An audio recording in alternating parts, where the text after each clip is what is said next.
Welcome back to Bleav in Softball. I'm your host, Jenna, and happy 4th of July week/weekend. However you got here today, whether you downloaded the audio version on Apple, Spotify, etc., or you're watching video on YouTube, thank you and welcome back.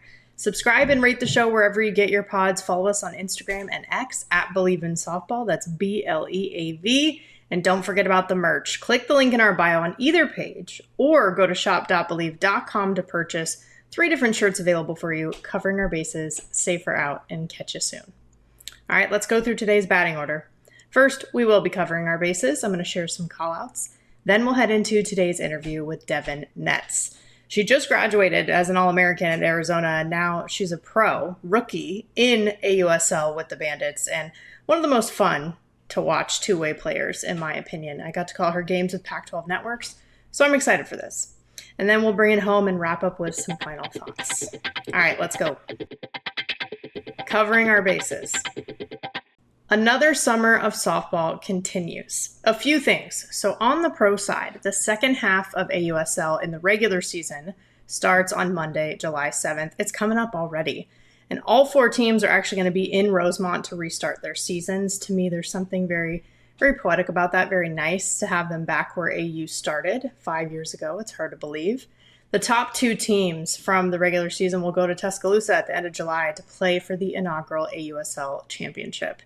And we mentioned last week, too, the Bandits and the Talons are in the best position right now, but there's lots of softball still left to determine things. For the independent teams, the Triple Crown Colorado Pro Cup has been in action. So the OKC Spark, New York Rise, the Florida Vibe, they've all been participating. And the champ is going to be crowned the day this episode comes out on July 3rd. So keep an eye out for that. And then also don't forget the Champ Series for the Atlanta Smoke and the Orlando Monarchs is also at the end of July, something for us to keep an eye on. Internationally, USA wrapped up June with the All-Star Showcase doubleheader. Team USA won the doubleheader versus the women's national team talent pool. Both one-run games, by the way. So I think that says something about the talent pool that we do have in the USA ranks that were at the camp. But next, we do have the World Games in China in August. Japan, Puerto Rico, Chinese Taipei, the Netherlands, Canada, Australia, of course, in addition to the host China, will all be there competing. And then as we talked about as well, the Pan American Games. So we're nearing the end here as things wrap up. Finals are on the 4th in Colombia, and we heard obviously from longtime Colombia national team member Kat Rodriguez on last week's episode about it. She's been on the team since she was a teenager, been competing down there, and so we're excited to see how it shakes out. On the travel ball side, I know I told you all I was going to Colorado, and I did. I was there for just over 24 hours, so I didn't even get to the field, really. Some meetings, things like that going on, but it did bring back memories from going to the Sparkler and the recruiting tournaments back in my travel ball days. And last week I mentioned I actually got the call from Stanford officially offering me a scholarship at the airport after this Colorado tournament. I actually remember, too, I ended up verbally committing on the 4th of July to go to Stanford as well. So I just want to say happy Cardinalversary to myself this week. Very exciting. And it makes me think this as well. Good luck to all the young players who are trying to get recruited. I hope you all find the path that is right for you. And something that might help you along that journey, actually, d1softball.com. For anyone who's new here, I am also, in addition to what I do with Bleav and all the broadcasting, the Director of Content and Digital Strategy for d1softball.com. I oversee the social media, the podcasts, on-site event coverage, and more. Lots of great content, not only from my side of the house, but on the editorial side as well on the website. It's just a ton of resources and stories, and you can learn a bunch. I know I have even before I was ever involved with D1, just as a broadcaster. Follow if you haven't yet across all our social media channels. The handle is at D1 Softball. And subscribe to our YouTube to stay in the know for all things around the game. Coming up, of course, there's more summer softball at every level, so stick with me here. And in the meantime, someone who is on the field this summer is today's guest. So let's head into the interview. She's an All-American two-way player, Rawlings Gold Glove winner, Big 12 Player of the Year, the first Wildcat to do it, recent Arizona alum, and AUSL rookie with the Bandits, Devyn Netz. Devyn, thank you for joining. I'm super excited that we finally figured out a way to get this done. Well, thank you for having me, and I'm also happy that we actually got to meet this time, so yes. Yes. It's fine. It's life. And you've been a little bit busy in the best of ways. Yeah, I'm honestly not gonna lie to you. Traveling on the road constantly, especially with AUSL, has been pretty fun, but it's hectic. But if anything, it's a big learning experience. And I mean, I'm used to traveling a lot with Arizona softball, but that's like weekend to weekend, and you always come back to your home base. But this is fun, just promoting the game and being able to grow pro softball not only for us, but also just for the next generation is super super cool. I do feel like you lucked out somehow because you had the red, white, and blue colors at Arizona and a little bit different blue, but still red, white, and blue for the Bandits as well once you got drafted there. So I feel like it was sort of meant to be that that played out the way it did. Do you feel that way? Well, you know what's funny is that I thought that the red was like a more like an orange for some reason. It looked orange, and I was like, I don't think I can wear any of my red stuff, which is like would have been perfect accents. And then I showed up to training camp, and I was like, oh my gosh, this is red. We're actually red, like the baby blue and the red. I can totally do that. So I ended up like I think I'm actually gonna bring back some of my red stuff from like my locker from here from Arizona. So I'm like, you know what?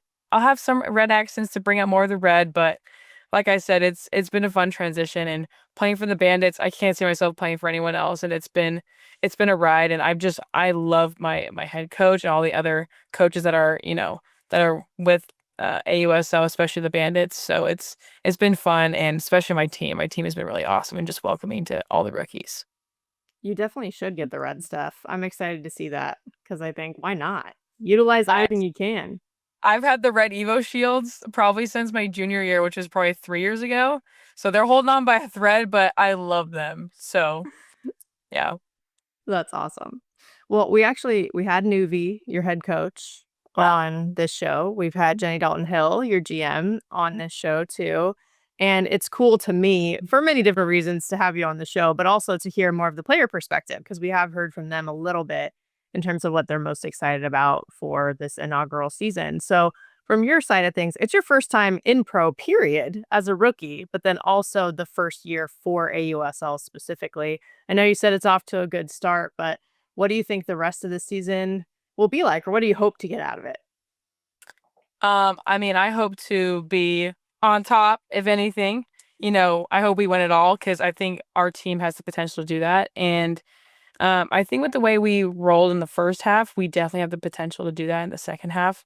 So, if anything, this is a team that I would put my money on every single time, and I would want to ride and die with this team. But if anything, I want to win it all. I want to be the first team to do it. Like we were the first team to get the first win. We were the first team to get the first hit. We're the first team to also, get the first sweep. Like that's pretty special to be a part of, especially as a rookie. I don't think it really hit me until I was able to take this break. And when I did take this break, I kind of realized, wow, like I think we're really a part of something super special, like being able to sign with Major League Baseball, being like having them promote, women in sports, and not only with women in sports, but also just softball and what I didn't think when I was little was even possible. I thought college was just, that was the end all be all. And, Jenny spoke from the heart one time. We had a team meeting. She's like, when I played at the World Series and we won, that was my last game ever playing softball, and that really hit hard. And she went on with her life. She got married, she had kids, but that kind of struck me hard because I thought, wow, um, the fact that I have the opportunity and she's out here sacrificing her time and effort when she can be with her family and her grandbabies, I think that's something that's really, really cool. And I think that I get to be a part of that is even more awesome. So And it feels very special, just the golden ticket process, that whole thing. Like when you actually found out, okay, I have the opportunity, this is real to play professional softball. What was that experience like from your point of view, having your whole team there and everything? that was awesome. That was something that I didn't really know was gonna happen. I feel like things like that, it's super fun to watch other, girls go through that. But I think being one of those rookies and being able to, I guess, I guess people notice my hard work and notice how much I've poured into this game and to this, literally this program that I'm like right here. I'm actually here on campus.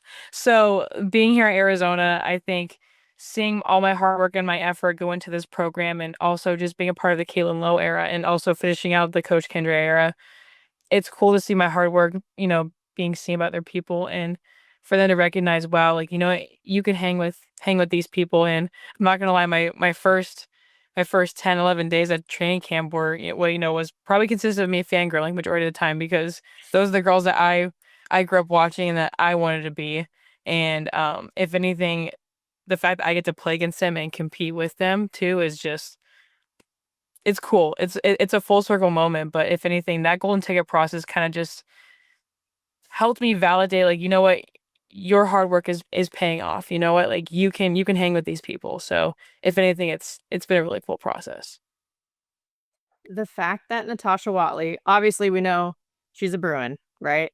But I saw, and Caitlin Lowe helped out with this, I saw her do the Wildcat with her hand and make that sign. And the fact that to me is like, oh my gosh, this is like Caitlin Lowe's one of the best moments in her life, that she probably finally got Natasha to do this. But she did that Oh for your yeah. golden ticket. That's pretty cool. Oh yeah. Well, the funny part is that I think Coach Lowe said it, and then Coach Lapp was the one that was like, "You got to do it. You got to do it, Tosh. You got to do it." Like, you were like, you're here on campus. It's her golden ticket moment. You have to do it. And so she's like, "Oh gosh." And then I saw all like the Bruins, like, when they posted, they're like, "No way she did that. That's crazy." Because that's a long-standing rivalry. Like, that'll always be a rivalry between Arizona and UCLA. So when that happened, I was laughing. I was like, "Oh my gosh, I feel so bad." But I'm like, you know what? Bear down. Yeah, bear down. At the end of the day.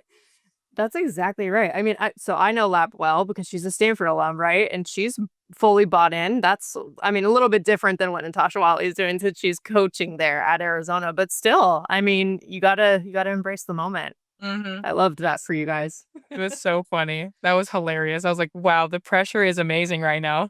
That is so, Yeah. that was hilarious. So good. It was too good. I'm not over it, obviously. So, but then after you get the golden ticket, you didn't know what team you were going to yet. So you didn't know that you were going to be a bandit until the college draft actually happened. That's when you found out, okay, this is the team that I'm rolling with for this one. What did you do for the draft? What was that day like? We were actually in Houston playing. That was our last conference series. Going, so we went from Houston straight to the Big 12 tournament. And we actually, in our team room, set up the whole thing. All of our like, our director of ops also helps with media as well, and our head of media also was the one that put all, like, set it up. And my parents were there watching as well. So that was a cool moment to share that with them. But I feel like when you get the golden ticket, you're like, okay, but, like, what does this mean? Where am I going? And then when I got the call in, like, the third round that I was gonna go to the Bandits, I think I had like a sigh of relief, because Jenny Dalton has been in, like, literally in my back pocket my entire career here at Arizona. She's been someone that I can call, that I can talk to. And I talked to her, before my injury, after my injury, and also, you know, going on to the bandit team and being able to be a bandit. She's someone that has always just been there for me. And the fact that I not only get to, like, play for her and, as a GM, but also I get to play for Nuvi. Oh, I mean, she's also a UCLA alum, but it's okay. Perfect. Nobody. No.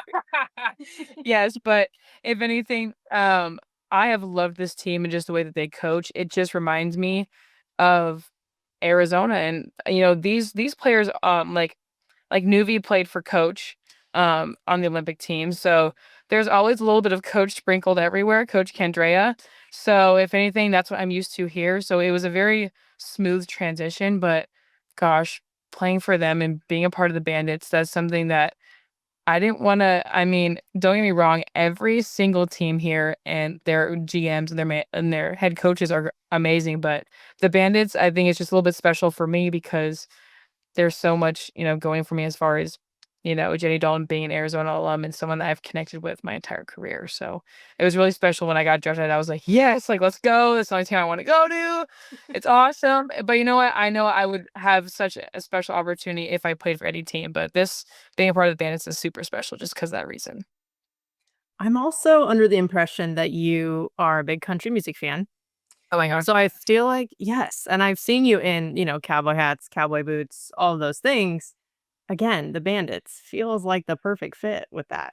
Oh my gosh, JDH knew that too. She was like, I guess you can bring your boots to, Chicago when you come out here. And I was like, absolutely. It's a perfect fit. They just knew. So, Perfect. Sometimes things work out, even if the oh journey's a my, little crazy, it if works you out. if you ask anyone on my team, even on the Bandits or, here at Arizona, like you can always find Dev with her boots on. Dev's always got her boots on. She got her jeans on. Always. Yeah. Okay, who are some of your favorite country artists? Oh my gosh. Right now, and I think forever and always will be Cody Johnson. He is amazing.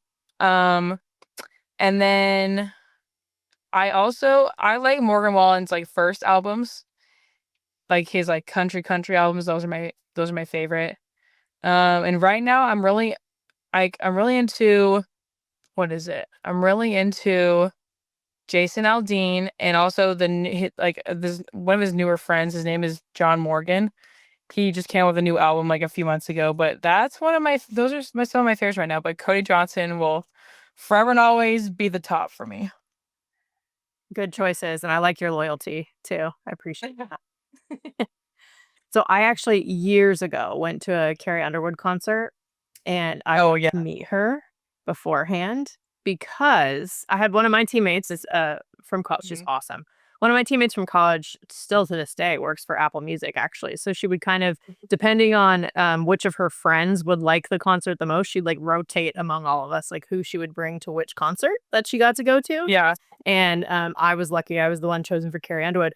Carrie actually played softball when she was a kid, like, growing up, so we talked outside Really? for a little bit. Yeah, it was awesome. She's amazing. I just everything she's done in the past year and past 2 years, she's amazing. I think she's literally an icon in country music and she slays the game. Especially with having two kids, she slays the game. Literally. Truly, truly. Yes. Very I agree with that assessment. Yeah. That is so cool though that gosh, it's just not that common that all of these things sort of align the way that they do, for you with this bandit's journey. Not that it's easy, right, by any means, but just the way that it kind of the chips fell into place. You mentioned it though, like your year where you were injured last year. I don't think that that's necessarily how people would dream up their path to the pros, right? But then you come back this year, you have a career year, you're an All-American, all of those things, but it seemed like you also had the most fun. How did that journey sort of affect your perspective? That's something that um I kind of had to go into my last year with is just, getting back to my roots of why I even chose to play softball in the first place. And I was someone when I was a kid, I was always super active and I always, and the reason why I got into softball is because I always watched my brothers play and, you know, being the youngest and anything that my brothers can do, I can do better. That's what I always thought. And Like, they always humbled me. Let's just say that. Yes, they always humbled me. And they are the reason why I am as competitive as I am today. But gosh, like I picked up the ball because it was fun. And that was something that I think when I got to Arizona, I was so dead set on proving myself when that was something that was the total opposite of what I needed to do. Like all I needed to do was just have fun and just, you know, have like have that mentality of, that's not the mentality that my coaches really needed from me, but just have the mentality of, you know, competing, doing what I do best and contributing to, the skills that they recruited me for. And I think I found that my junior year of I kind of came into myself and I discovered like, you know what, this is what I am capable of. I'm capable of being one of the best two-way players. And that's something that my dad and I have worked on ever since I was probably like 10 years old. And from that, I think from that injury on, um, you know, I told myself, I don't want to be just a pitcher after this injury. I don't want to be just a hitter after this injury.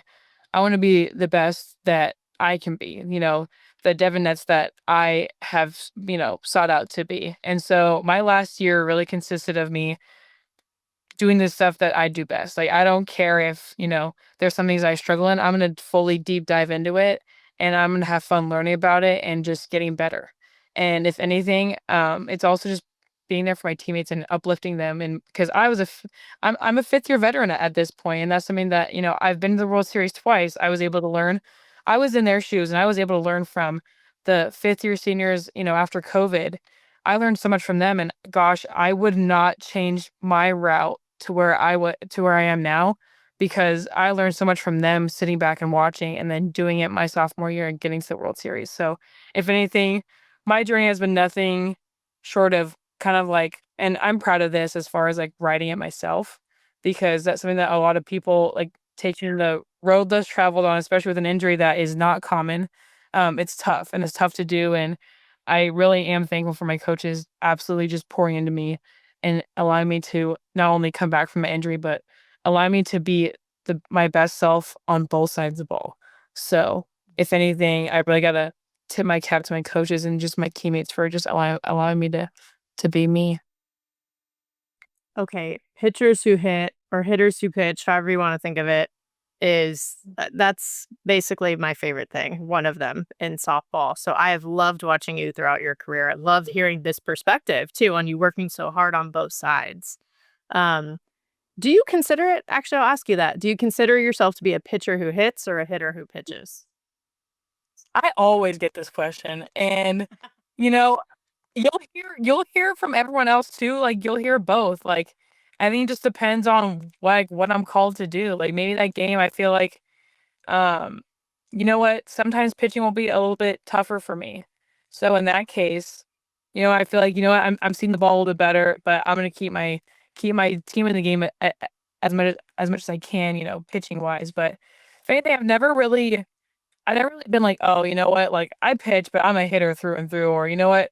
I'm a pitcher and I hit occasionally. Like I've never actually had that mentality, and I think I gotta also tip my cap to my dad because my dad has always been like, "Oh, you're phenomenal with the bat today, but you're pitching. You got to do this, this, and this." And then, you're phenomenal in the circle, but gosh, you are not seeing the ball well. And I'm like, okay. Like my dad is someone who is like, he's never allowed me to like one or the other. And so, if anything, I always have something to improve on, and that's just also come from a young age of I mean, my parents always just having high expectations for me. And so, if anything, they've just set the bar high of like, "Devyn, you are capable of that. You have worked hard for that. You go get that. You go and do that." So, if anything, they've always, helped me be the best version of myself, but gosh, it just depends on the way I'm feeling. Sometimes I'm like, "You know what? Like, ugh, I can't find the strike zone," or you know what, they're seeing like a beach ball. I do like hitting right now, or you know, sometimes it's flip flop, but I never can choose one or the other, and I always get that question, and I always am like, "Ugh, I can't lean towards one."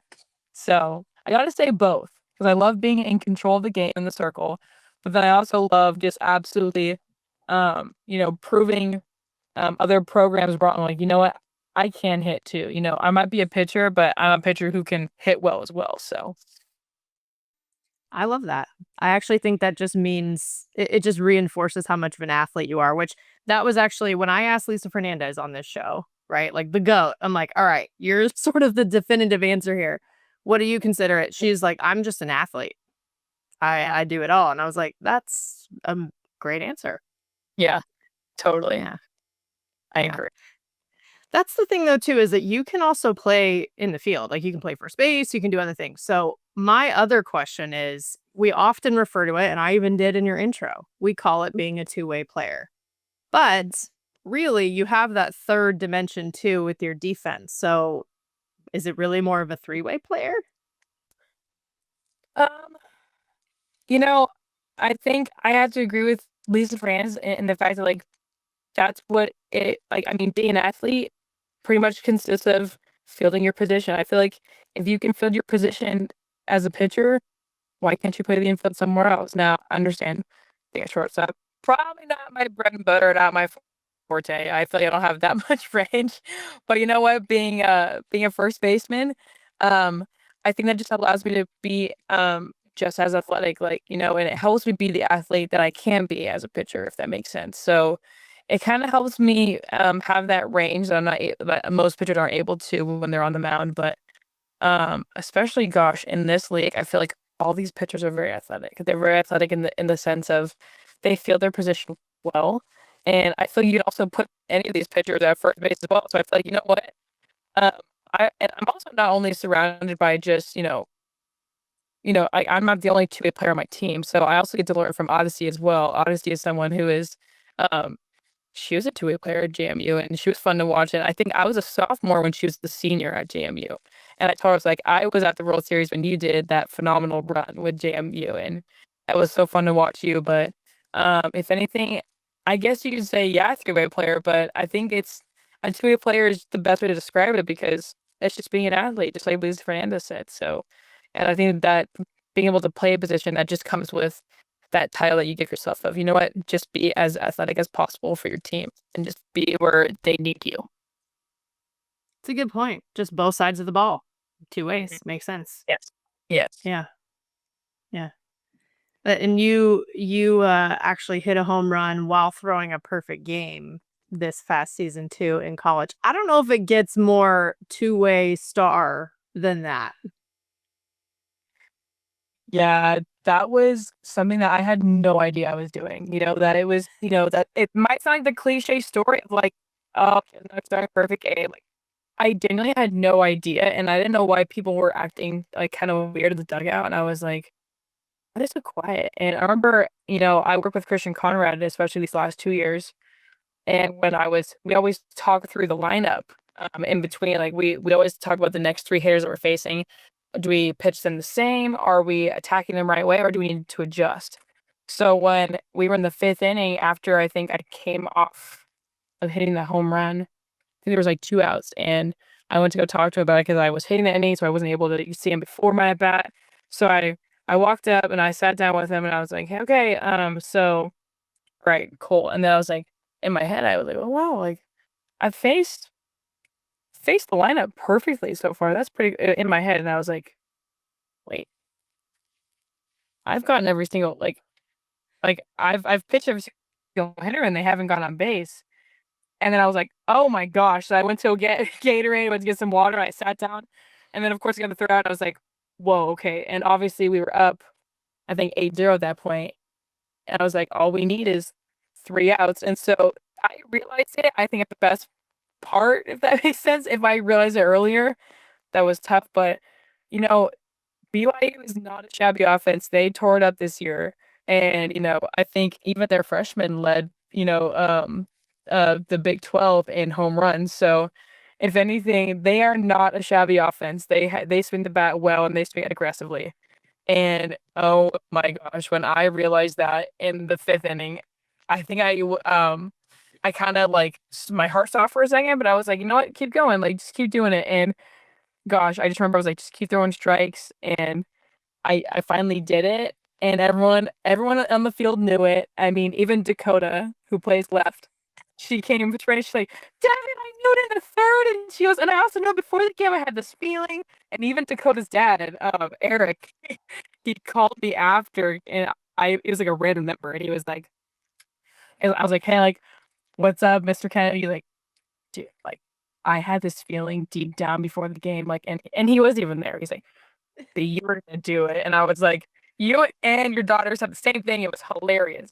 But it was like it was a full circle moment, but like everyone knew it, and everyone's like, I knew in the second, I knew in the third, blah blah, like you were doing it. And I was like, I had no idea. And then also just hitting a home run was just a cherry on top. And I didn't realize I was the first player, I mean, I think ever to hit a home run in pitch a perfect game, but that was a real like a really cool moment that, I mean, not a lot of people can say. Actually, no one can really say. So I guess it's cool to have that title. But I really hope. And what was actually really funny about that weekend was our incoming freshman this year, Riley Holder.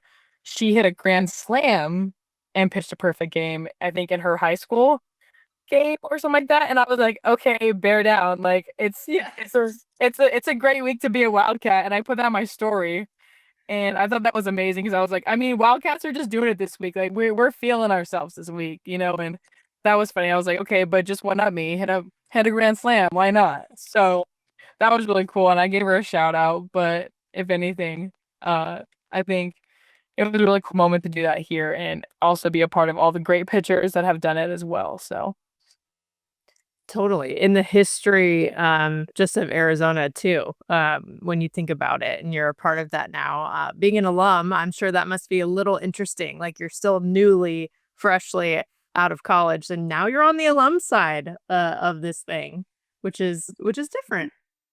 It's not gonna sink in, I'll tell you that. I'll probably come around here and I'll probably want to keep my locker here, if anything. And my locker's still set up, so Coach K, if you're watching this, I'm sorry. I'll clean it up soon.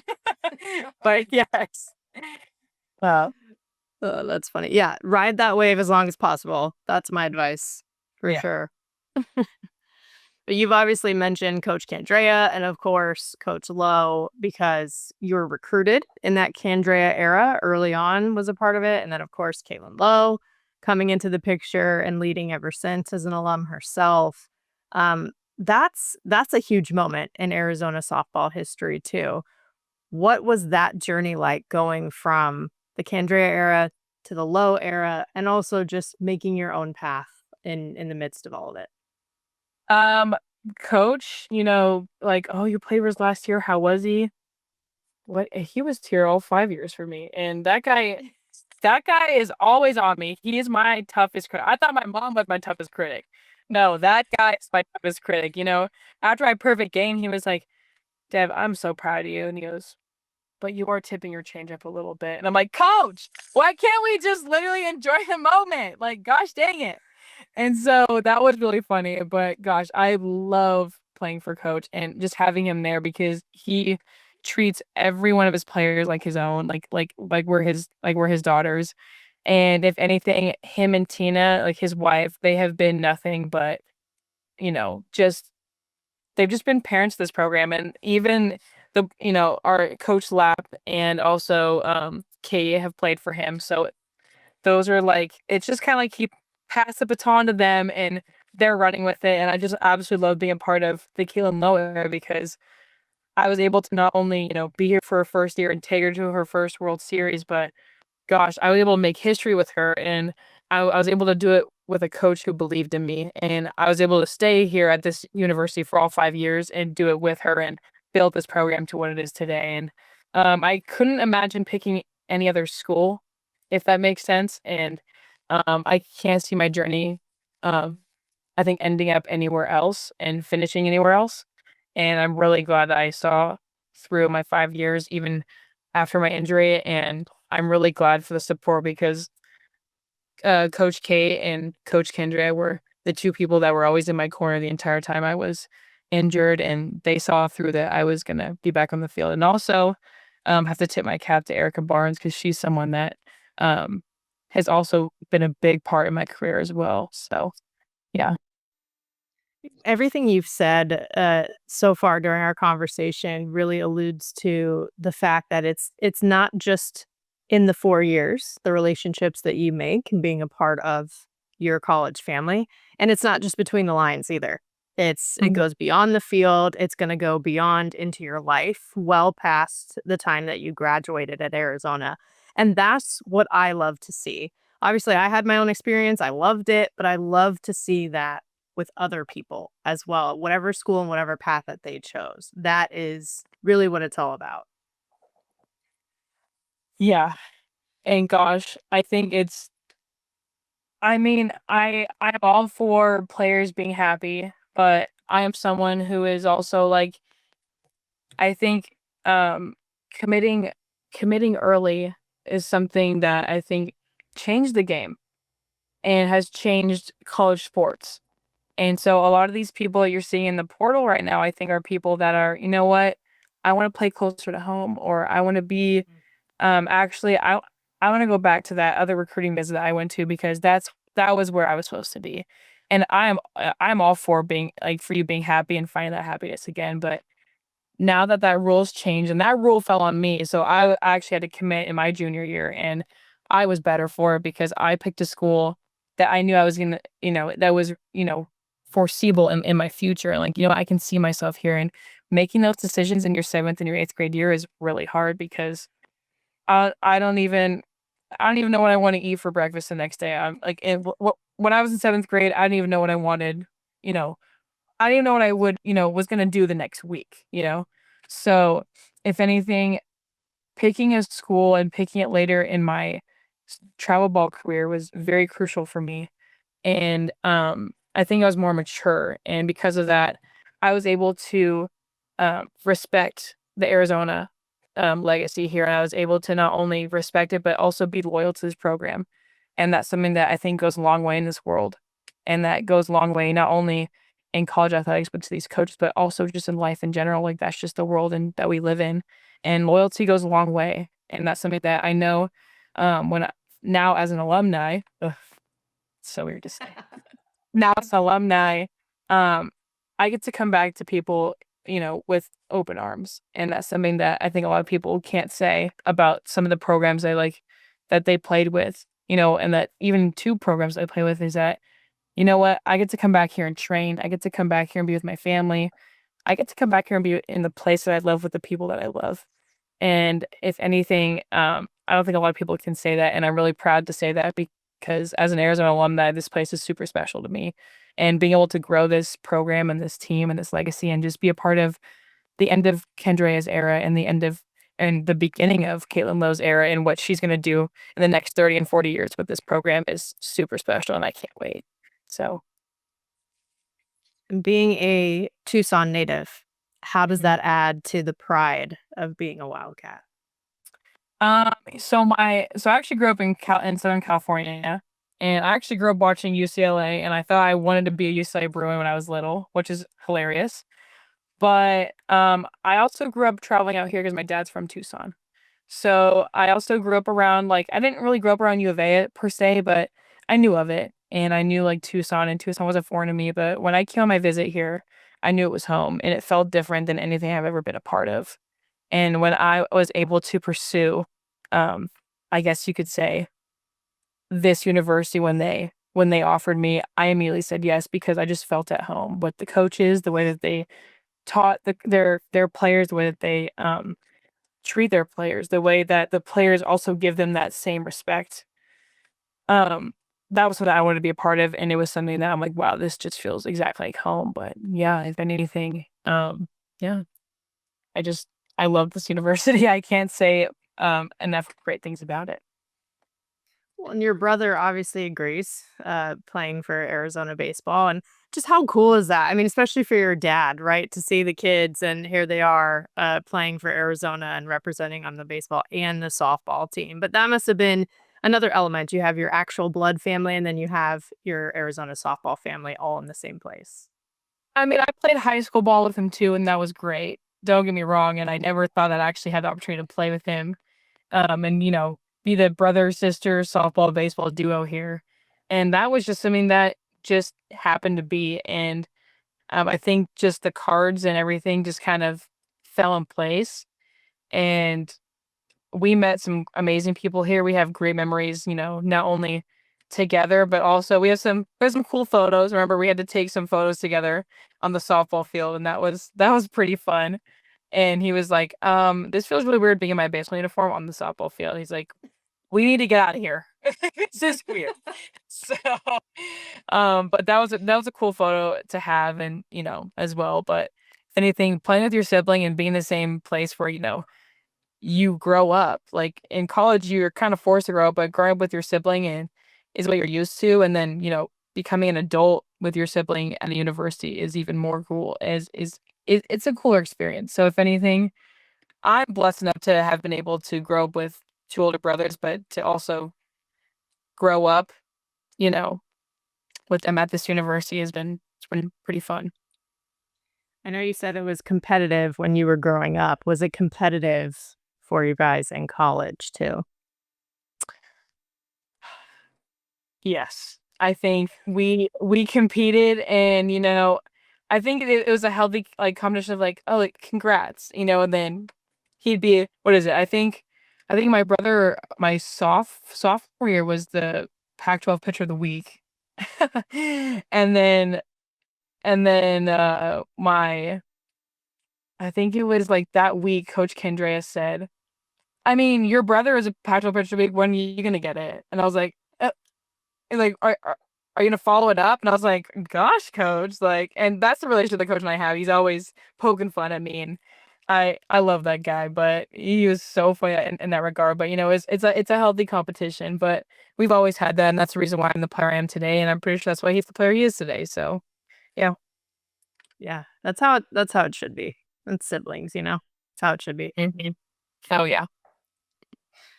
But when you look at your entire journey too, the Big 12 at the end there, you were in the Pac-12, of course, but the Big 12 this year, the first to be the Big 12 Player of the Year for Arizona softball as well. You're in such an interesting era within this Arizona softball family, just between the head coaches that we talked about, this transition, everything. But again, it just felt like you had a lot of fun, and it showed throughout this year. But how did it feel to be the first for that? I think those are my goals when I walked into Coach Lowe's office and when I walked into Christian's office. I said, I have goals of, this is something that I've always wanted to pursue. And obviously winning a national championship was first and foremost, but I have goals to, I wanted to be the Big 12 Player of the Year. I wanted to be that All-American. And that was something that I think, little me wanted to be.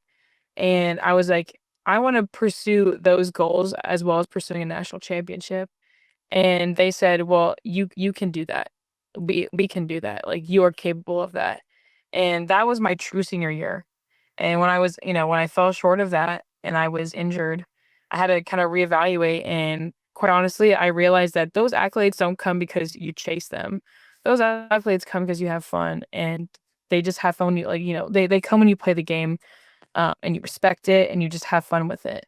And that's certainly what happened. I just kind of wanted to put the uniform back on because I missed the game so much. And when I kind of took that weight off my shoulders of wanting to be someone that I wasn't, I was actually able to be someone more than what I thought I ever could be and what I was capable of. So if anything, gosh, like, I kind of pinched myself because, it's something that I had a goal of pursuing, but I didn't think it actually happened. So I think it was really, really cool that, they surprised me and with that accolade when we were at the Big 12 tournament. And I think it didn't really sink in until the next day. And it was a really cool accolade to get. And also just, add to this program because this program has built me. So yeah. And I know you said you don't have a favorite hitting, pitching, but if you as a hitter faced you as a pitcher, what do you think the outcome would be? Do you think you could strike yourself out? Do you think you could go yard off of yourself? Like, what do you think would happen? I think I would hate my drop ball. I would hate my drop ball, that's for sure.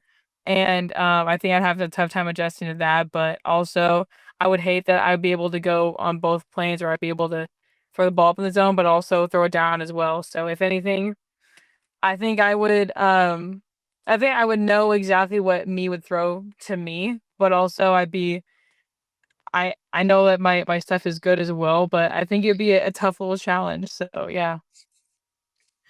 If only we could make that happen somehow, maybe Oh with yeah. future technology, we'll see. Oh yeah. Wouldn't that be fun? Yeah, it would. Well, and it's been incredibly fun watching you throughout your college career and now your professional career too. But before we wrap up, I know you have stuff to do on campus there, but before we wrap up, I play a game with everybody who comes on the show called Safer Out. Yeah. So basically, I'll bring up a topic. If you like it or you agree with it, you call it safe. If not, then you call it out. Okay. Make sense? Okay. I'm ready. So the first one is intentional walks, safer out. Ugh. Ouch. I want to face the hitter. I had a feeling. And even as a hitter, you want to hit, right? Yes. Right. Yes. Totally. I have to say your teammate Odyssey, who was on the show earlier this year too, she said the same thing. I wanna face him. I don't know why. I don't want to give him a free base. That's just me in general. I get it. Do you think for intentional walks, you know how in the MLB they can just say, okay, we want to walk them, and they just send them to first. They don't have to throw the pitches. Do you think they should have to throw pitches?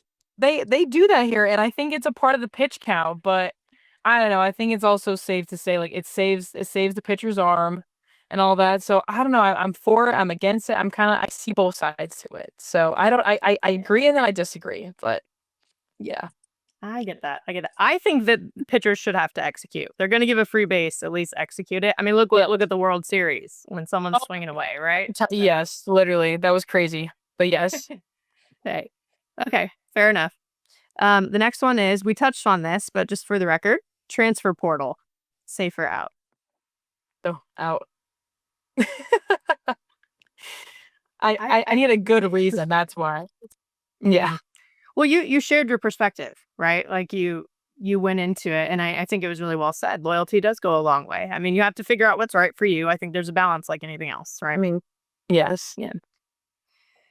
Okay, last one is bat flip.